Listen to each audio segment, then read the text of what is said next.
Buenas tardes a nuestros amigos y hermanos en la fe que están en sintonía a esta hora.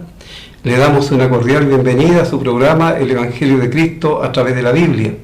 Deseamos que ojalá en esta tarde usted, si no tiene claro el plan de Dios de salvación para su alma, pueda entenderlo a través de la lectura y la explicación de la palabra de Dios. Como siempre, queremos ofrecer los cursos Emaús, que no tienen ningún tinte sectarista, solamente el propósito es que usted pueda estudiar y entender mejor la palabra de Dios.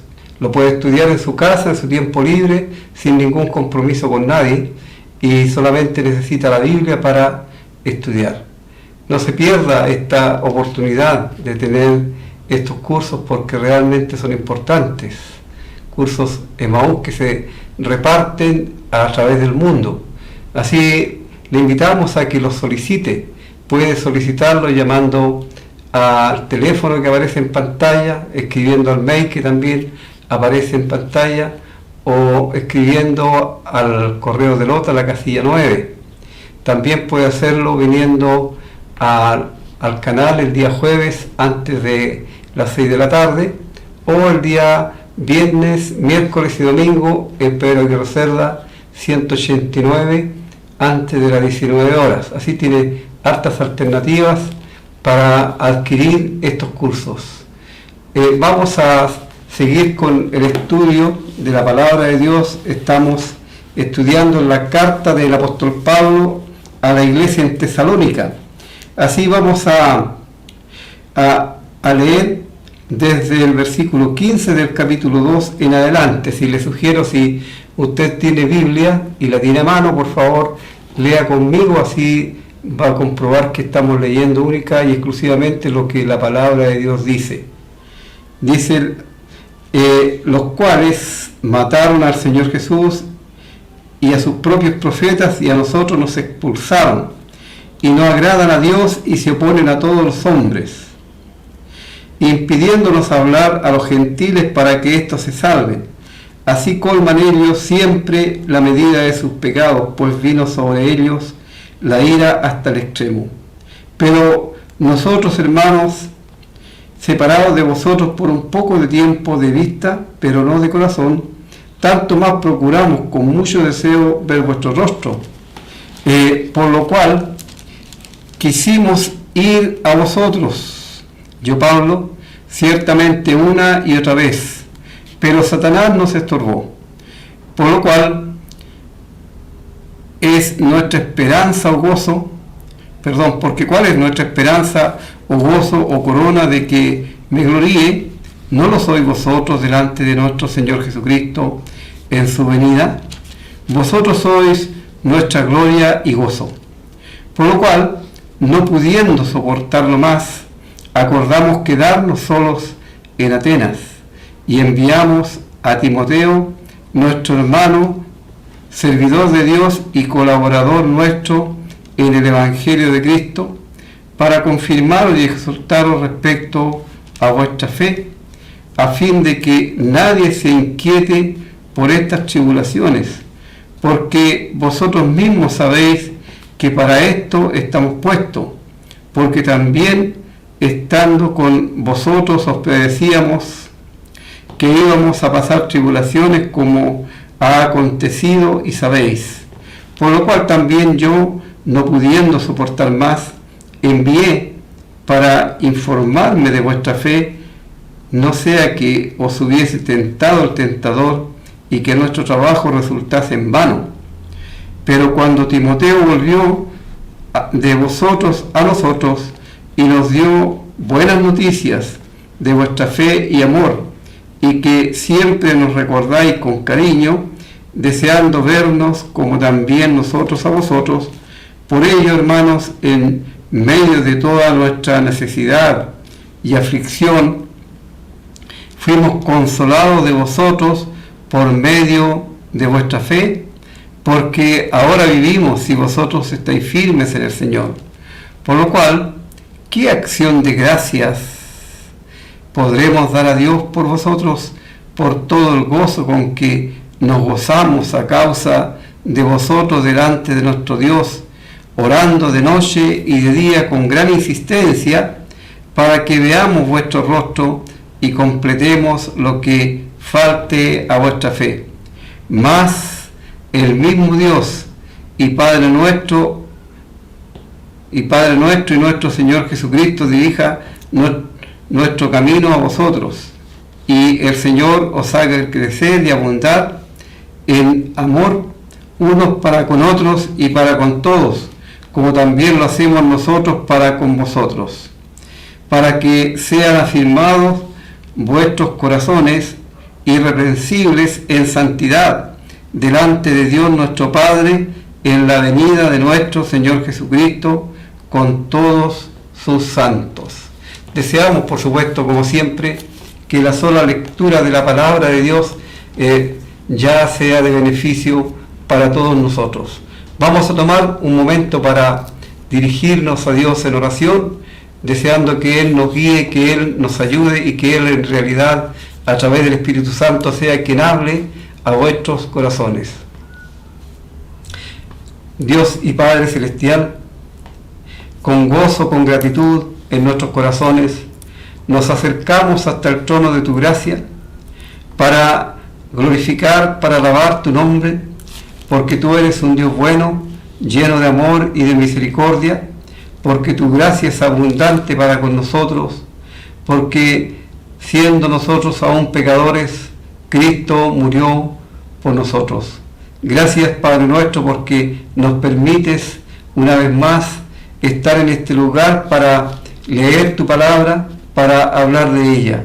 Y confiamos en que el Espíritu Santo sea quien convenza de pecado, de justicia y de juicio a aquellos que todavía están en tinieblas, y aquellos que, siendo creyentes salvados por ti, están enredados en las religiones, que ellos también puedan salir de allí y puedan congregarse realmente con aquellos que alaban y glorifican el nombre del Señor sin ningún problema, sin ningún divisionismo.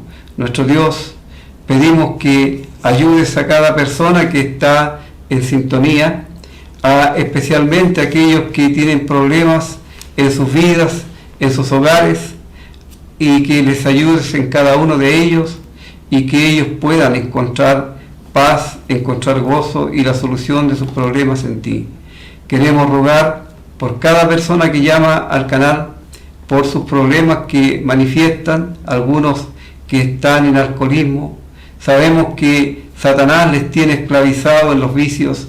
Pedimos para que tú les ayudes y que ellos tengan la voluntad de salir de allí, escapando de la tutela del diablo y viniendo a ampararse a los pies de tu Hijo amado, el Señor Jesucristo. Pedimos por los que están en drogadicción, los que tienen problemas en sus matrimonios, para que también ellos puedan ser solucionados, por problemas de salud, por enfermedades, accidentes, para que también seas propicio y especialmente que ellos puedan tener tranquilidad en sus cuerpos físicos, puedan tener paz.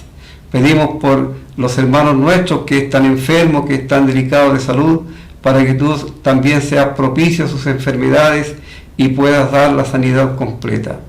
Queremos pues pedir también por la familia que están aquí en este canal, que son los dueños del canal, para que tú les bendigas a ellos, les guardes, les libres de cualquier mal y por sobre todas las cosas les sanes de cualquier enfermedad, y que ellos también puedan tomar una determinación para el destino eterno de sus almas.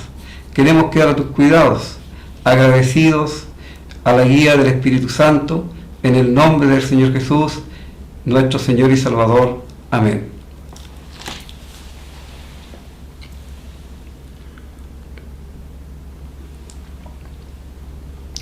Como he explicado en muchas oportunidades, las cartas las epístolas son escritas a las iglesias, a personas que ya han aceptado, han recibido a Cristo como su Salvador personal, tienen la seguridad de su salvación. Por eso el lenguaje que se usa es un lenguaje con toda seguridad, un lenguaje que no tiene ninguna ambigüedad, no son lenguajes ambiguos, no se usa el quizás, el tal vez, o a lo mejor no, ese no es lenguaje bíblico, porque los creyentes tenemos plena certeza y seguridad de lo que somos en Cristo, de lo que tenemos en Cristo y de lo que esperamos, por supuesto, en Él. Estos creyentes aquí en Tesalónica, ellos habían recibido a Cristo en medio de mucho problema, mucha tribulación.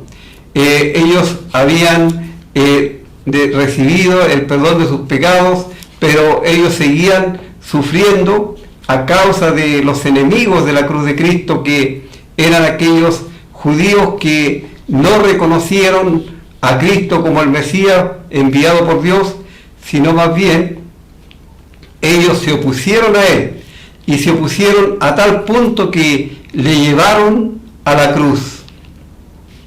Y es por eso que aquí Pablo, el apóstol, él está recordando a sus hermanos en Cristo allí en Tesalónica,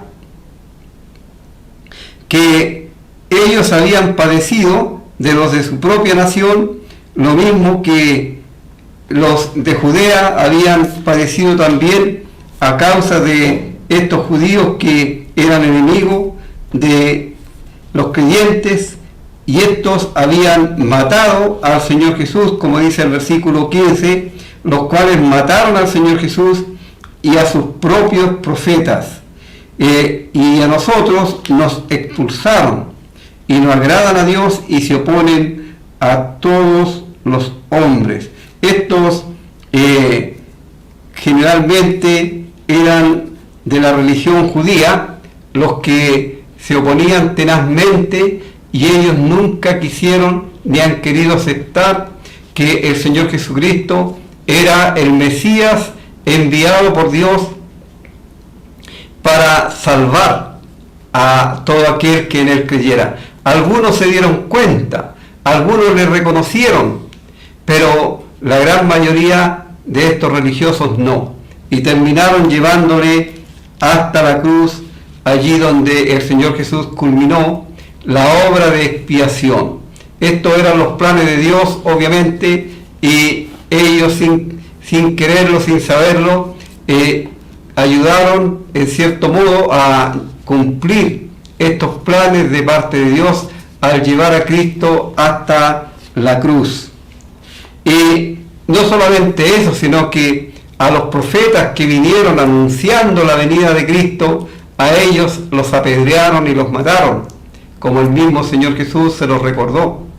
Y luego de la resurrección del Señor, y luego que ellos siguieron los apóstoles predicando el nombre del Señor, vino una gran persecución, y expulsaron, y muchos tuvieron que salir desde allí de Jerusalén, ser esparcidos, y esto sirvió para que el Evangelio se propagara a otros lugares, a otros países, a otras partes, y tuvieran la oportunidad las personas de recibir el mensaje y aceptar a Cristo como su único y personal Salvador.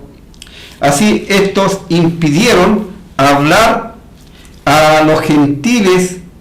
Los gentiles, como sabemos, son todos aquellos que no pertenecemos, no somos descendientes de raza de los israelitas, somos de las demás naciones, los gentiles o las gentes.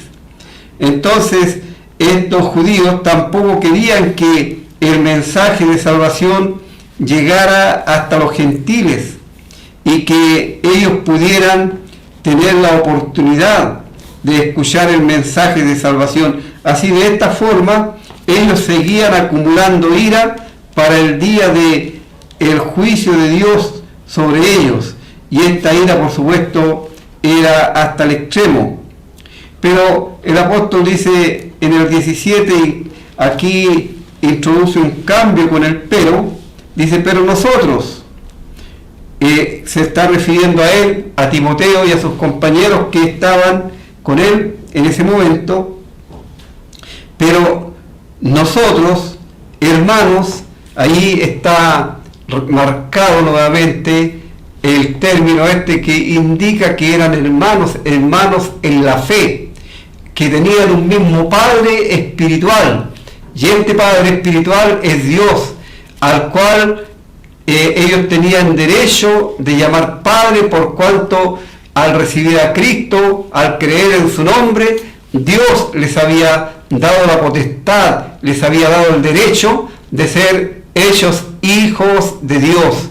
Así, ellos eran hijos de Dios por voluntad de Dios al aceptar a Cristo como su único y personal Salvador. Así, eran hermanos en la fe. Y entre la familia de Dios, por supuesto, el signo distintivo siempre es el amor filial.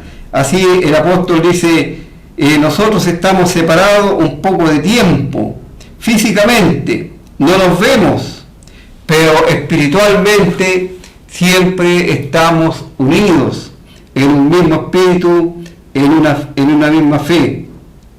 Así ellos tenían mucho más deseos de ver a sus hermanos en Cristo de Tesalónica, porque sabían de los sufrimientos, de las dificultades que ellos estaban pasando en esos momentos allí. Y de alguna manera Pablo, aun cuando él mismo necesitaba ser consolado por los sufrimientos y padecimientos que él siempre estaba sufriendo, sin embargo, él estaba dispuesto y tenía el ánimo de consolar a sus hermanos en Cristo, de confortarlos en la fe. Así, ellos siempre tenían el propósito, como dice, siempre teníamos el propósito, especialmente en el caso de Pablo, específicamente él, siempre intentó llegar a Tesalónica, pero Satanás, con sus artimañas, creando problemas, dificultades, conflictos, le había impedido hasta ahora el que él pudiera visitar a sus hermanos allí en Tesalónica, les había estorbado. Y el apóstol dice, porque ¿cuál es nuestra esperanza, gozo o corona de que me gloríe? ¿No lo sois vosotros delante de nuestro Señor Jesucristo en su venida? Aquí Pablo está haciendo alusión a el regreso de Cristo cuando Él viene a buscar su iglesia, a buscar a todos los salvados por Cristo para llevarlos a estar con Él por la eternidad. Pero en esta venida del Señor Jesús, allí también tendremos que todos los creyentes en Cristo comparecer ante un tribunal. Este tribunal es el tribunal de Cristo, o conocido también como el Bema. Allí no vamos a comparecer para dar cuenta o recibir retribución por nuestros pecados, no, porque ese juicio ya lo sufrió el Señor Jesucristo por nosotros. Dios cargó en el Señor Jesucristo nuestros pecados y Él nunca más se acuerda de nuestros pecados. Así, pero este tribunal es un tribunal en donde recibiremos, aquellos que tengan derecho recibirán recompensa por el trabajo, por la labor que han hecho para el Señor. Y aquí Pablo, él está hablando de que la corona de él que va a recibir en el tribunal de Cristo es obviamente un premio por estos creyentes. Y el gozo de él allí será que ver a tantos creyentes salvados por Cristo a través de su trabajo, a través de su predicación. Ciertamente él no podía salvar a nadie, ni nosotros podemos salvar a nadie, pero sí podemos entregar el mensaje de aquel único que puede salvar, de aquel único que puede dar vida eterna, de aquel único que puede perdonar pecados. Y este mensaje es de parte del Señor Jesús, el mismo que vino desde el cielo para dar su vida en la cruz. Él es quien llama, porque el deseo de Él es que todas las personas sean salvas, que no vayan a condenación por sus pecados. Para eso Él sufrió el castigo de parte de Dios. Y Él llama a todos, Él no hace acepción de personas. Y Él dice: vengan a mí, todos los que estén cargados y trabajados, que yo os haré descansar. La obra de salvación es una obra enteramente de Dios. Dios es el que obra la salvación, pero completamente. El Señor Jesús lo mencionó en el Evangelio según Juan, y Él dice: ninguno puede venir a mí si el Padre que me envió no le trajere, y yo le resucitaré en el día postrero. Así entendemos y vemos por la palabra de Dios que es el Padre que de alguna manera hace que el pecador venga a Cristo. Él promueve y busca los medios, la forma en que el pecador pueda acercarse a Cristo, escuchar el mensaje de salvación. Luego es el Espíritu Santo quien convence al pecador y lo convence de pecado, porque es el pecado el que le está llevando a la condenación.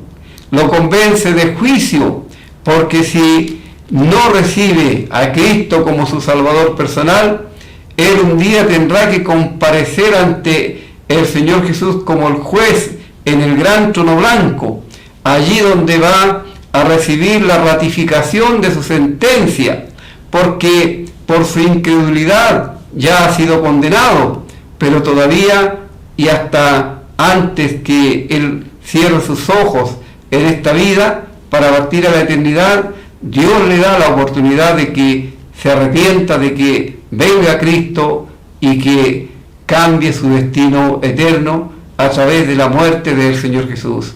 Así Pablo se goza por esto, y en la palabra de Dios nosotros tenemos que allí en el tribunal de Cristo van a haber muchos galardones, y en la Biblia se mencionan por lo menos 5 tipos diferentes de corona que son prometidas para aquellos que, por supuesto, por su labor desinteresada, por su servicio honesto, sincero para Dios, van a recibir galardón.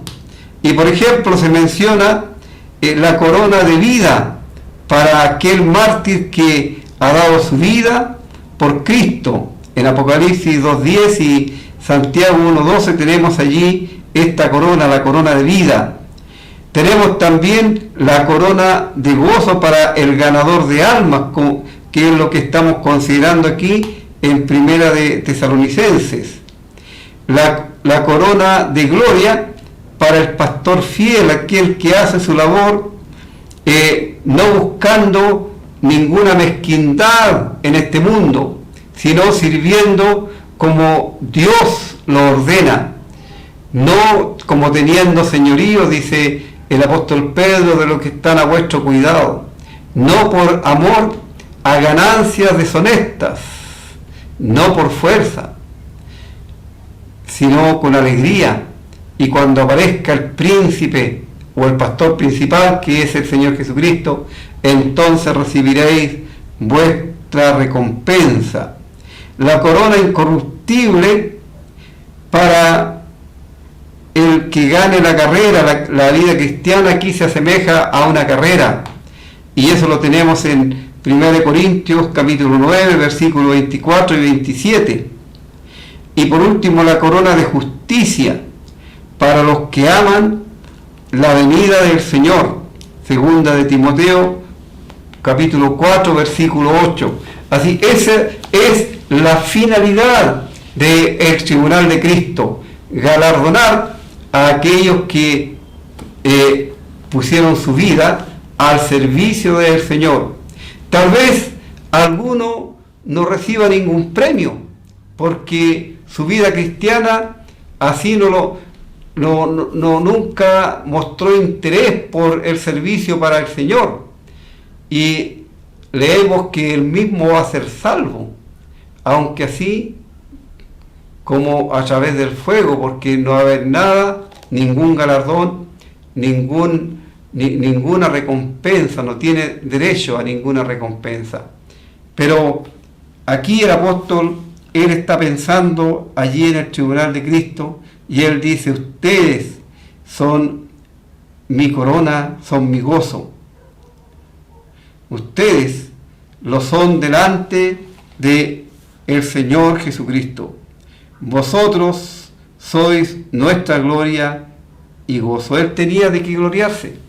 Había ya llevado a muchos a los pies del Señor Jesús. Así, el apóstol Pablo, él se gozaba en esta labor. Pero había un problema. Había un problema porque allí en Tesalónica había mucha persecución, como ya lo he mencionado, y los creyentes vivían bajo mucha presión, mucha angustia, y el apóstol está desesperado, por así decirlo, por tener noticias de los creyentes allí en Tesalónica, porque en aquel tiempo tenían que mandar mensajeros y estos demoraban un tiempo en ir y volver. No era cosa como ahora, que uno puede tener la respuesta a sus inquietudes en forma muy rápida. Entonces el apóstol dice: por lo cual, o sea, pensando en ustedes, en que ustedes son mi corona, ustedes son mi gozo, que ustedes son mi gloria delante del Señor, pensando en esto y no pudiendo soportar más, acordamos quedarnos solos en Atenas y enviamos a Timoteo, nuestro hermano servidor de Dios y colaborador nuestro en el Evangelio de Cristo, para confirmaros y exhortaros respecto de vuestra fe.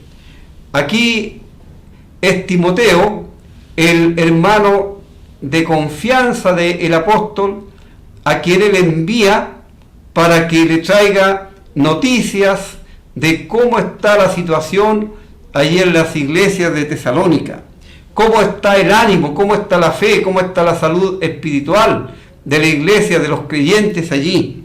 Y él se queda allí en Atenas, en Grecia solo, y envía a Timoteo. Timoteo era un hermano joven que estaba sirviendo al Señor junto con Pablo como de padre a hijo. Era un creyente que tenía mucho interés por sus hermanos en Cristo. Y el apóstol Pablo llegó a decir que él era uno especial, que él a nadie más consideraba de la misma forma que a Timoteo, quien se interesaba sinceramente por sus hermanos, porque todos buscan lo suyo propio, pero él buscaba lo que realmente agradaba al Señor. Así es Timoteo, el hermano designado. Y mire cómo Pablo habla de él, cómo se expresa de él, qué términos usa. Timoteo era, igual que él, un servidor de Dios. Para Dios, Timoteo era un siervo, un ministro, uno que estaba trabajando, entregando el mensaje, enseñando la palabra de Dios.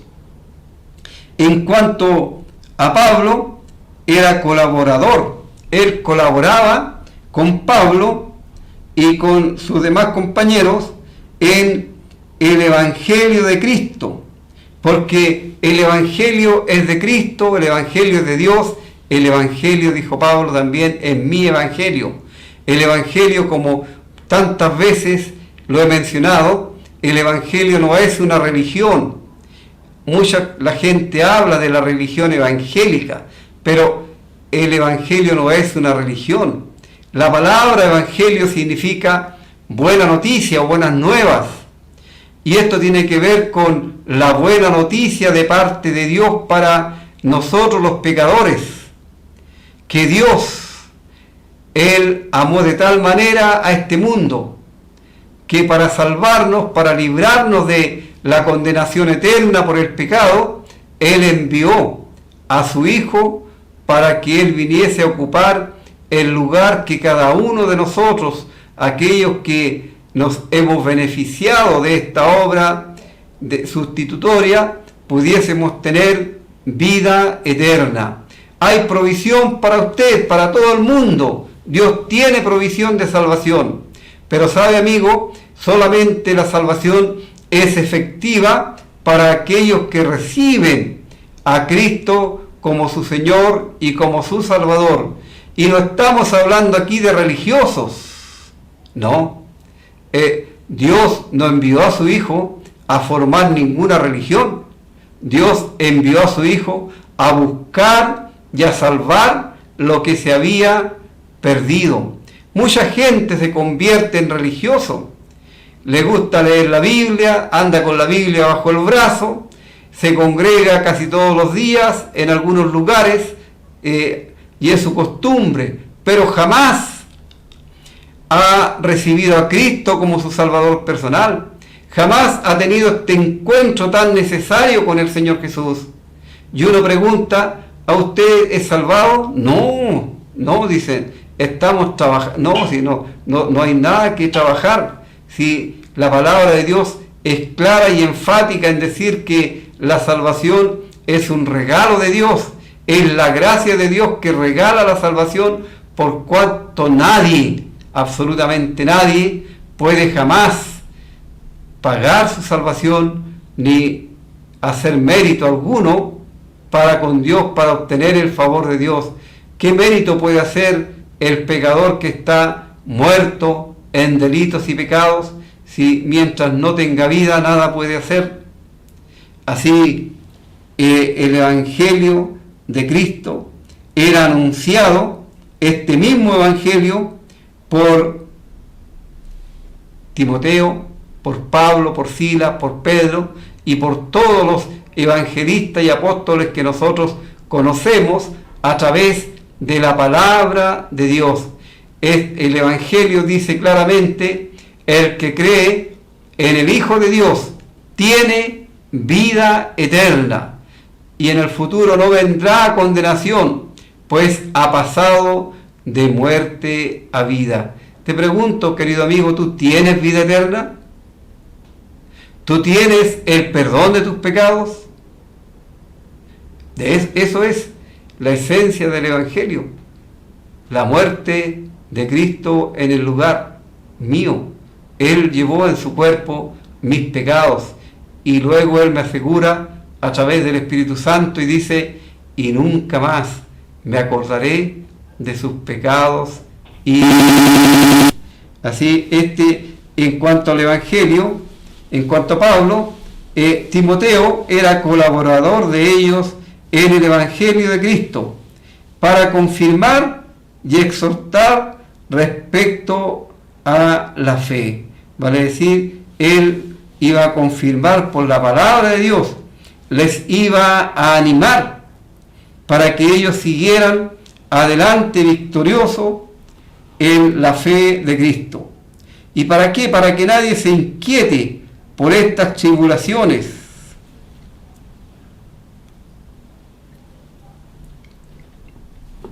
Cuando hay persecución, cuando hay problemas, a veces muchos creyentes, muchos cristianos se desaniman, pensando que ellos están solos, pero no es así, porque Dios ha prometido que su Hijo amado, el Señor Jesucristo, va a estar todos los días con nosotros hasta el fin del mundo.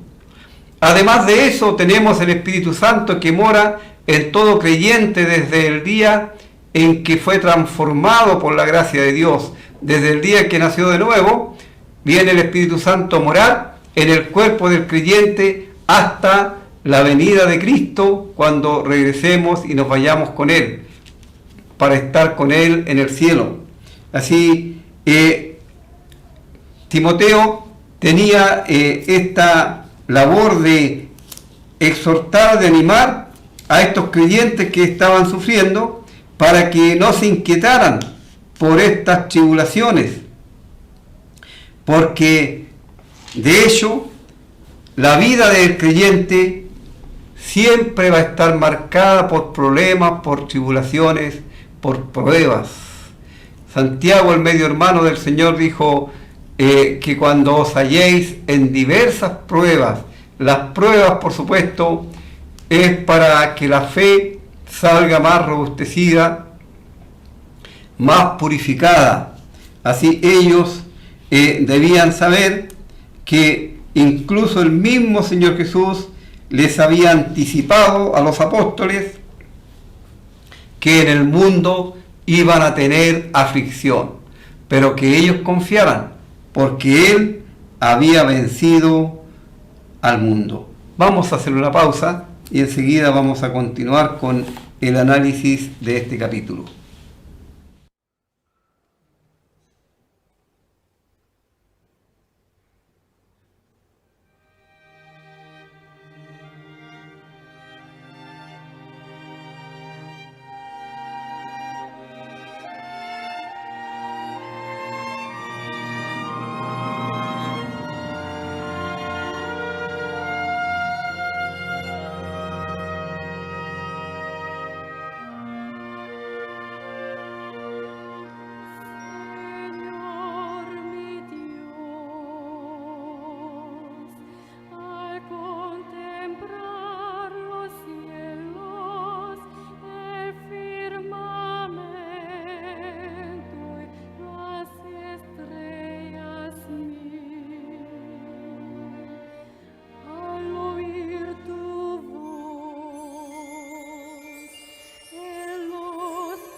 estamos en el versículo 5, y el apóstol Pablo ya está bastante inquieto por no tener noticias, así él dice, por lo cual yo, no pudiendo soportar más, envié para informarme de vuestra fe, no sea que os hubiese tentado el tentador y que nuestro trabajo resultase en vano.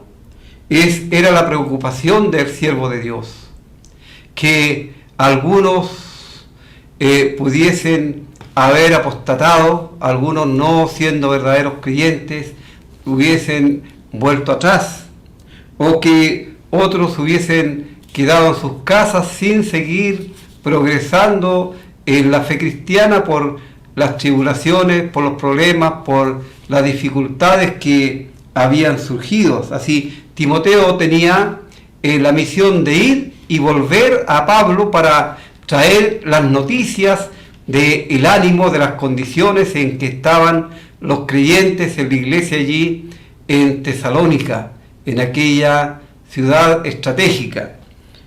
Así Timoteo fue y volvió, dice el versículo 6, pero cuando Timoteo volvió de vosotros a nosotros y nos dio buenas noticias de vuestra fe y amor, y que siempre nos recordáis con cariño, deseando vernos como también nosotros a vosotros. Aquí ya el apóstol Pablo ha sido confortado su espíritu, su ánimo, al recibir buenas nuevas, buenas noticias acerca de los creyentes allí en la iglesia en Tesalónica. Satanás no había podido hacer sucumbir a los creyentes, sino que ellos estaban firmes, combatiendo en el Evangelio, ellos estaban firmes en su fe y amor para con Dios, y por supuesto amor también para con los creyentes y para con los perdidos, porque esta fe ellos la mostraban al anunciar el mensaje de salvación aún en medio de toda la oposición que había allí en Tesalónica, y que ellos también les tenían mucho aprecio, mucho cariño a Pablo, a Timoteo y a sus compañeros, y deseaban verles, deseaban estar con ellos para alegrarse mutuamente por verles bien. Así el apóstol dice, por ello, hermanos, en medio de nuestra necesidad y aflicción, fuimos consolados de vosotros por medio de vuestra fe. Qué maravilloso es, qué glorioso es realmente cuando Dios mantiene a los suyos y los protege, y Él los cuida de tal forma que no se puede alterar el orden, ni se puede alterar la paz que los creyentes tienen aun cuando Satanás haga lo que haga. Por eso el Señor, cuando instituye, cuando Él promete instituir la iglesia, dice Él, sobre esta roca, o sea, sobre Él mismo, sobre su persona, iba a construir su iglesia, y las puertas del infierno no iban a prevalecer en contra de ella. Así, porque ahora vivimos y vosotros estáis firmes en el Señor. Y Él dice, ¿qué acción de gracia podemos dar a Dios por vosotros, por todo el gozo con que nos gozamos a causa de vosotros delante de nuestro Dios? Esta acción de gracia tiene que ver con las oraciones de agradecimiento ante el trono de Dios por el cuidado de estos hijos suyos, y por la valentía también de estos hijos suyos que, guiados por el Espíritu Santo, ellos estaban saliendo victoriosos en medio de la tribulación. Y aquí nosotros, los creyentes, tenemos una gran lección para nosotros, porque Pablo dice, orando de noche y de día, con insistencia, orando.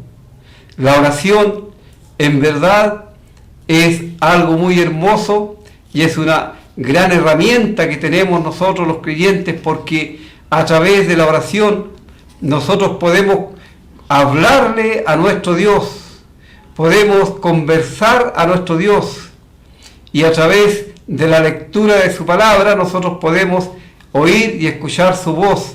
Así, esto es la relación que tenemos los creyentes estando aún en la tierra con el cielo. Podemos y tenemos las 24 horas del día el trono de la gracia a nuestra disposición. En cualquier momento podemos apartar un tiempo de nuestro día, de nuestro quehacer, y cerrada nuestra puerta de nuestra cámara o de nuestra pieza, podemos dirigirnos a Dios en oración, dando gracias primero por todo lo que Él es, por lo que Él ha hecho, por nosotros, por lo que está haciendo y por lo que hará. Y en este caso, Pablo dice que él estaba dando gracias siempre, de noche y de día, en sus oraciones a Dios, por estos creyentes allí en Tesalónica. Qué consuelo era para él saber que su trabajo no había sido vacío, sino que su trabajo llevaba fruto para honra y gloria de su nombre. Así él oraba con insistencia, con gran insistencia.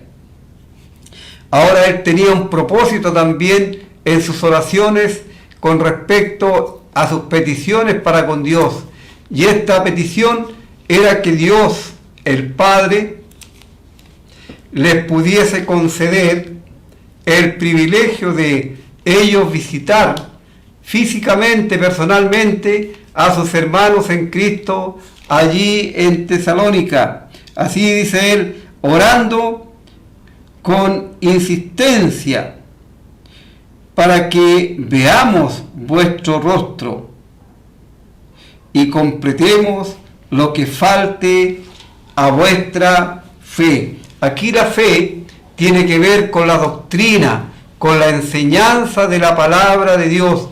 En aquel tiempo ellos no tenían el privilegio que nosotros tenemos hoy día de tener toda la palabra de Dios en nuestras manos, el canon completo de las Escrituras en nuestras manos, y que podemos nosotros acudir cuantas veces queramos durante el día para consultar, para leer, para meditar, para escudriñar. Ellos recibían la palabra de Dios en forma parcelada, por porciones, y por eso es que Pablo dice, para completar lo que falte a vuestra fe, vale decir, para instruirles en lo que Dios quería acerca de ellos, en cómo Dios quería verles a ellos por comportarse en este mundo, para entregar promesas que, como vamos a ver más adelante, todavía ellos desconocían de parte de Dios. Nosotros conocemos hoy día, tenemos las promesas de Dios en la palabra suya, y sabemos que esa es la profecía completa que tenemos, que es la luz que alumbra nuestro camino hasta cuando el Señor venga. No hay nada que se deba agregar al canon de las Escrituras ahora, porque el canon está completo. Así, por eso no hay profetas tampoco hoy día. No hay profetas, no hay apóstoles, porque esos quedaron en el fundamento de la iglesia. Hoy día no los hay. El último apóstol fue el apóstol Pablo. Él dice, como al último de los apóstoles, como un abortivo me apareció a mí. No hay sucesión apostólica. Así, el canon está completo, el canon de las Escrituras, pero en este tiempo se estaba completando. Por eso dice el apóstol aquí, lo que falte a vuestra fe. Mas el mismo Dios y Padre de nuestro Señor Jesucristo dirija nuestro camino a vosotros. Aquí está hablando de que Dios es Padre de los creyentes, y que el Señor Jesucristo es coigual con el Padre. Y vemos nosotros a través de la palabra de Dios que tanto el Dios Padre y el Hijo son coiguales, no hay diferencia entre ellos, tienen el mismo poder, tienen los mismos atributos, son eternos. Y él estaba confiando, Pablo y sus compañeros, confiando en la buena voluntad del Dios Padre y del Señor Jesucristo, que pudiese encaminarles, que pudiese llevarles hacia donde estaban los hermanos allí en Tesalónica. Y el Señor, dice él, os haga crecer y abundar en amor, unos para con otros y para con todos, como también lo hacemos nosotros para con vosotros. Que el Señor haga crecer y abundar. Aquí no está Pablo deseando de que ellos abunden en riquezas materiales, que abunden en cosas que perecen con el tiempo y que son de poca duración, sino más bien él quiere que abunden en amor unos para con otros y para con todos los creyentes y para también con el prójimo y con aquellos que todavía no conocían al Señor Jesucristo como su Salvador personal. Porque la marca distintiva en el pueblo de Dios es el amor, que os améis los unos a los otros. Y en la iglesia, en medio del pueblo de Dios, no deben haber disensiones, no deben haber discusiones, sino el amor de Dios que mora en cada corazón es lo que supera todo aquello, y cualquier cosita se puede, conversando, se puede arreglar. Así, el deseo de Pablo es que ellos sigan creciendo y que abunden en amor. Como Pablo y sus compañeros, también ellos tenían mucho amor para con sus hermanos. Y el versículo 13 dice que sean afirmados vuestros corazones. Cuando se habla en la palabra de Dios, en las Escrituras, acerca del corazón, no tiene nunca que ver con el órgano que nosotros tenemos en nuestro cuerpo que bombea la sangre hacia el cerebro y hacia el resto del cuerpo, no. Tiene que ver con el corazón. Cuando se menciona el corazón en las Escrituras, tiene que ver con el asiento de la inteligencia y de los pensamientos. De allí donde nace todo lo que nosotros hacemos, lo que nosotros llevamos a la acción, porque primero es en el corazón donde viene o se idean las cosas y luego se llevan a cabo, luego se hacen, se llevan a la acción a través de las órdenes que el cerebro da a los miembros de nuestro cuerpo. Así que sean afirmados vuestros corazones. ¿Y cómo debían ser afirmados? Irreprensibles. Esta palabra es una gran palabra, una palabra grande. Irreprensible significa sin reproche. Y sin reproche, tanto de parte de los que nos rodean, como también especialmente delante de Dios. Irreprensibles delante de Dios en santidad. Esta palabra santidad, que a muchos complica cuando se habla de santos. Los creyentes posicionalmente delante de Dios somos santos. Desde el día que el Señor nos salvó, posicionalmente somos santos. Dios no nos ve a nosotros, sino nos ve en Cristo, en su Hijo. Y Él incluso ya, de acuerdo a lo que hemos estudiado en la carta a los Efesios, ya nos ve sentados en lugares celestiales con Cristo Jesús. Pero esta palabra santificación o santidad el griego es agios y significa puesto aparte o separados. Eso es lo que significa la palabra santo o santidad, separados, puestos apartes, para y para Dios y por Dios.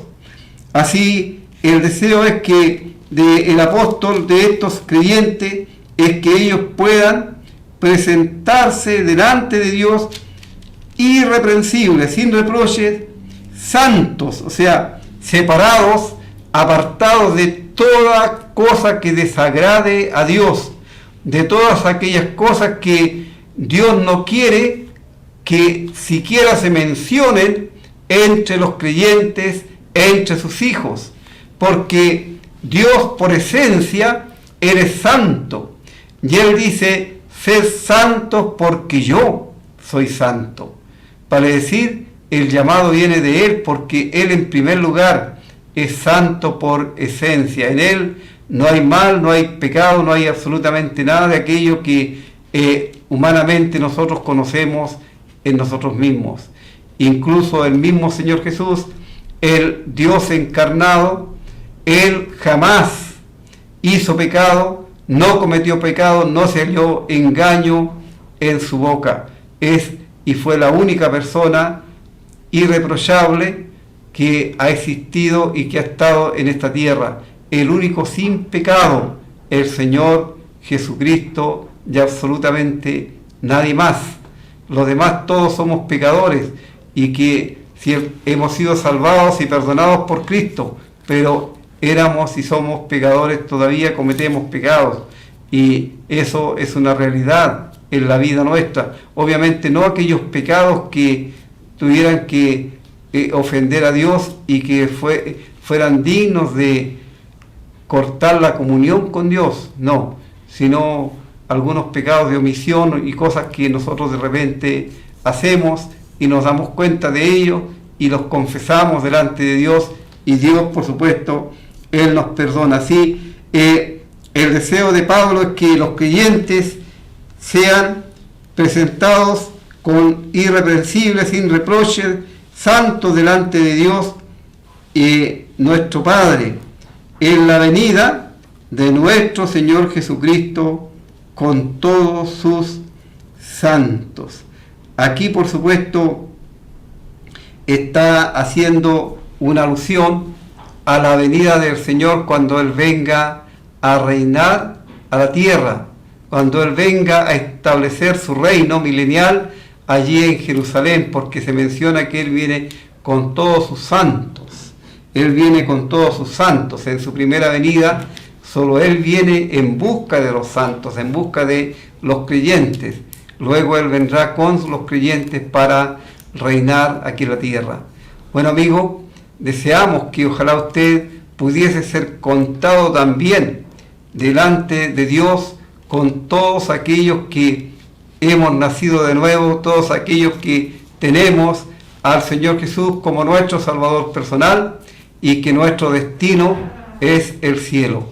Usted aún está a tiempo. Si usted todavía no tiene a Cristo como su Salvador personal, recíbale, pídale perdón por sus pecados, confiese delante de Él que usted está condenado porque sus pecados le llevan a la condenación, pero que confía en la muerte del Señor Jesús para la salvación y para el perdón de sus pecados, que usted se apropia de aquella obra y confiésele con corazón contrito y humillado.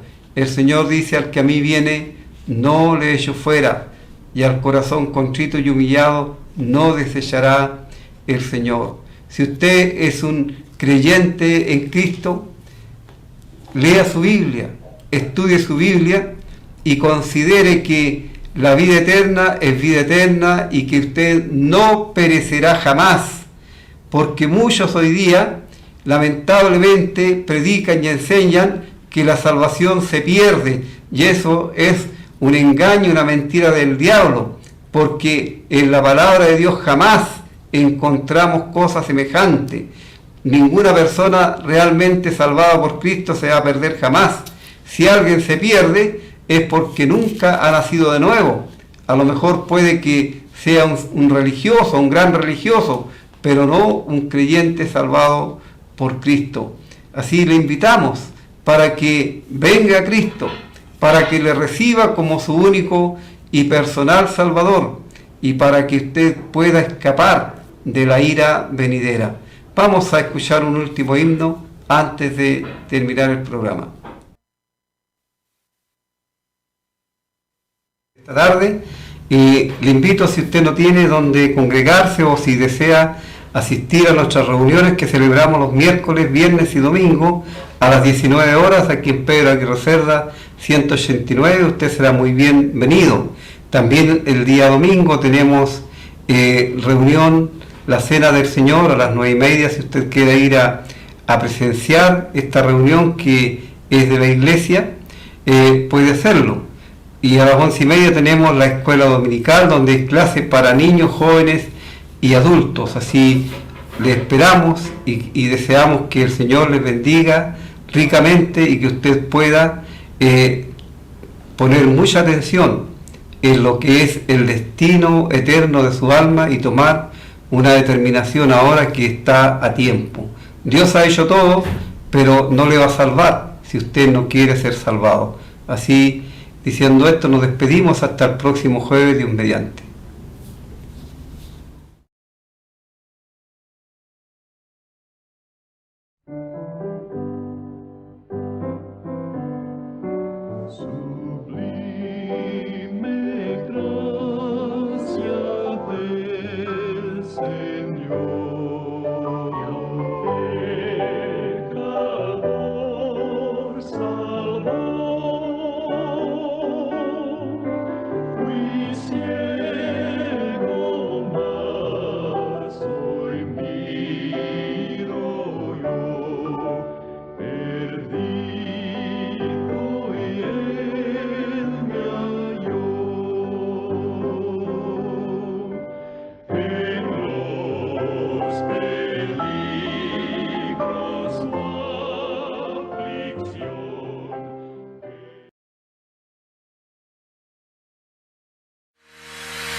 Les damos la bienvenida al nuevo TV4